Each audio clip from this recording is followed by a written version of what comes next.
안녕하세요. 중위권 전문 입시 유튜버 입시부장관입니다. 저번 컨텐츠를 통해서 국민대학교를 시작으로 여러 대학의 수시 모집 요강에 대한 분석과 변경 사항들을 전달드리기로 했는데요.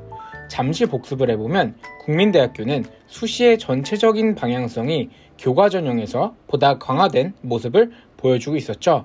반면 학생부 종합전형에서는 인원이 감축되고 전형 자체도 학교생활 우수자 국민 프론티어 전형이 균형을 이루어가는 형태로 변환이 있었습니다.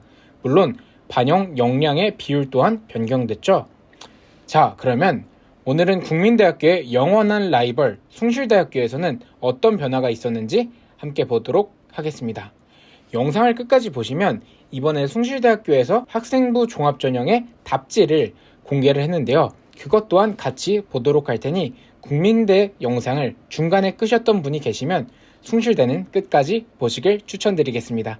숭실대학교는 제가 올해 평을 해보자면 전형 방식과 인원을 유지하는 모습을 보여주려는 경향이 있었습니다. 그럼에도 숭실대학교가 평소에 어떤 방식으로 학생을 뽑았는지 모르는 분들도 계시겠죠? 그런 분들을 위해 수시 모집 요강을 먼저 보겠습니다. 입학 전형 요약 먼저 살펴보면요. 학생부 교과 전형과 논술 전형을 제외한 모든 전형에서 수능 최저를 설정하지 않은 것을 확인할 수가 있습니다. 학생부 교과 전형, 즉 학교장 추천 전형에서는 다른 요소는 반영하지 않고 교과 성적을 점수로 산출을 하고요. 특성화고 재직자 전형을 제외한 모든 학생부 종합 전형에서 1단계, 2단계를 나누어 면접 전형을 실시하고 있습니다. 반영 비율은 국민대와 동일하게 면접을 30%로 두고 있습니다. 자, 그러면 올해 숭실대학교 전형에 따른 모집 인원은 어떻게 변했는지 알아볼까요? 이는 수시 모집 주요 사항을 보면 알 수가 있는데요. SSU 미래인재 전형에서는 올해 8명의 학생을 추가로 확대했으며 학생부 교과 전형은 12명이 감소했습니다. 제가 초반에 국민대학교를 언급한 이유가 이것 때문인데요. 숭실대학교는 올해 전형별 모집 인원이 작년과 유사한 흐름으로 되어 있습니다. 또한 오히려 학생부 종합전형에서는 8명이 증가하는 모습을 보이고 있습니다.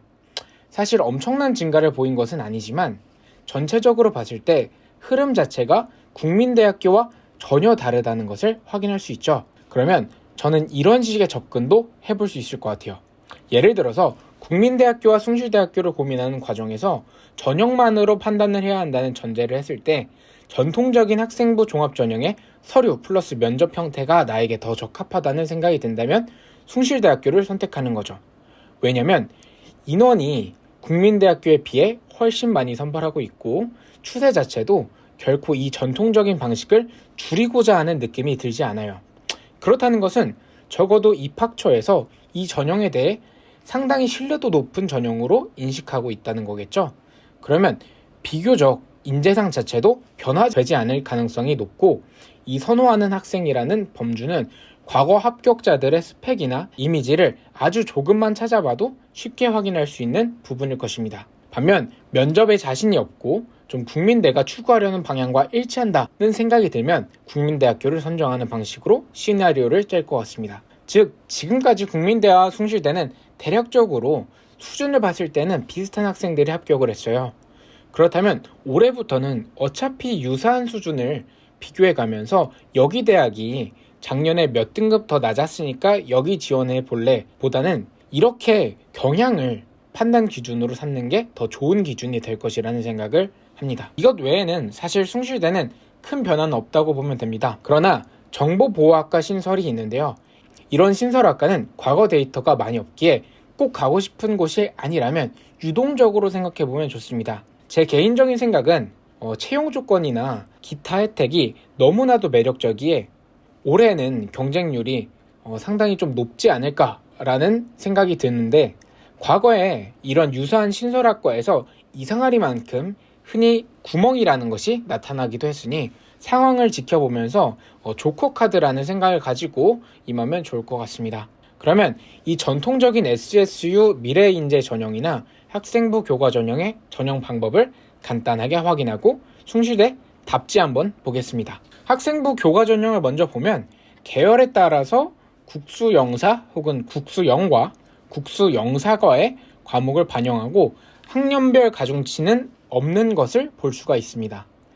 국민대와 라이벌 학교다 보니 지속적으로 국민대와 비교를 하게 되는데요. 진로 선택 과목이 국민대에 비해서는 비교적 5% 정도 더 본다고 생각하면 되겠습니다. 계열에 따라서 반영 교과별 가중치가 있는 것을 확인할 수 있습니다. 국민대학교와 최저 기준 또한 다르니 이 점에 유의해서 학교를 골라보는 것도 괜찮을 것 같습니다. 다음으로 SSU 미래인재 전형은 숭실대학교 학생부 종합 전형으로 합격자들을 보면 대략적으로 2점 초중반에서 3점 초중반의 바운더리 내에서 합격자가 형성되는 것을 확인할 수 있습니다. 입학 초에 학과별 합격 분포를 볼 수 있으니 직접 확인하셔도 좋을 것 같고 추후 컨텐츠를 통해서 기회가 되면 함께 보도록 하겠습니다. 1단계에서 3배수를 선발을 합니다. 동점자 처리 기준에서도 저는 시나리오를 짜보기도 하는데요. 이 순위가 면접 평가 중 전공 적합성의 점수다 라고 되어 있습니다. 이렇게 2순위, 3순위 등에 해당하는 것이 학교가 여기는 중요도를 생각해보는 접근을 해보는 것도 좋습니다. 물론 2단계 동점자 처리 기준에 해당하는 것일 뿐이지 전형 자체에 대해서 발표한 입학처 공식 입장은 아닙니다. 그리고 추가적으로 올해 자기소개서가 폐지되면서 경쟁률이 높아질 수 있다는 생각을 하고 있기는 합니다. 자, 그러면 전년도에 비해서 숭실대는 크게 변한 것은 없다라는 생각이 드는데요. 그런 생각이 들 구독자분들을 위해서 추가적으로 숭실대학교에서 공개한 자료를 함께 보도록 하겠습니다. 이 자료는 쉽게 생각하면 숭실대가 대놓고 알려준 학생부 종합전형 답지라고 생각하면 되는데요. 숭실대 지원하실 구독자분들은 꼭 이 자료를 보셔야 됩니다. 학생부 종합전형 2단계 면접 중에서 동점자 선발 2순위에 해당하는 전공 적합성을 손쉽게 확인할 수 있는 숭실 인재상 적합성 자료인데요. 이 자료에서는 학과에 따른 핵심 역량이 기입되어 있습니다. 저는 이 자료를 생기부를 마감하기 전에는 꼭 보셔야 한다고 생각을 합니다. 예를 들어서 건축공학 전공을 지원한다고 생각을 해볼게요. 건축공학 전공을 보면 창의 역량과 융합 역량이죠. 그러면 각 역량을 또 확인하는 겁니다. 창의 역량은 어떤 게 되어 있죠? 새로운 관점과 호기심을 가지고 혁신적인 변화를 만들어내는 능력. 융합 역량은 전공에 대해서 타 학문에 대한 이해 및 개방적 태도를 바탕으로 여러 분야의 지식 및 기술을 통합한다 등의 내용들이 있습니다. 이런 것을 보면 저번에 제가 경제와 건축을 엮어서 설명한 것을 다시 한번 보면서 생기부를 다시 점검해봐도 좋을 것 같죠. 혹은 건축과 물리학 이런 식으로 엮는 것도 좋을 것 같네요. 이런 식으로 건축공학을 했을 때는 좀 융합적인 면을 보여주려고 한다거나 다른 전공을 했을 때는 또 다른 역량을 보여주려고 한다. 그 핵심 역량에 되는 부분을 이 자료에서는 보여주고 있습니다. 이 자료는 입학처에서 쉽게 확인할 수가 있으니까요. 여러분도 입학처에 한 번은 꼭 들어가 보는 것을 추천드립니다. 정말 단순한 이야기를 했는데 이건 그냥 정답을 알려줬다고 생각하면 됩니다. 이 부분을 챙기셔서 꼭 경쟁력을 갖추길 바랍니다. 이렇게 오늘 숭실대학교 모집 요강과 적합성을 확인해 봤는데요. 앞으로 다양한 대학에 대해서 확인을 하면서 이렇게 최대한 제 관점을 여러분께 공유하도록 노력하겠습니다. 지금까지 중위권 전문 입시 유튜버 입시부 장관이었습니다. 감사합니다.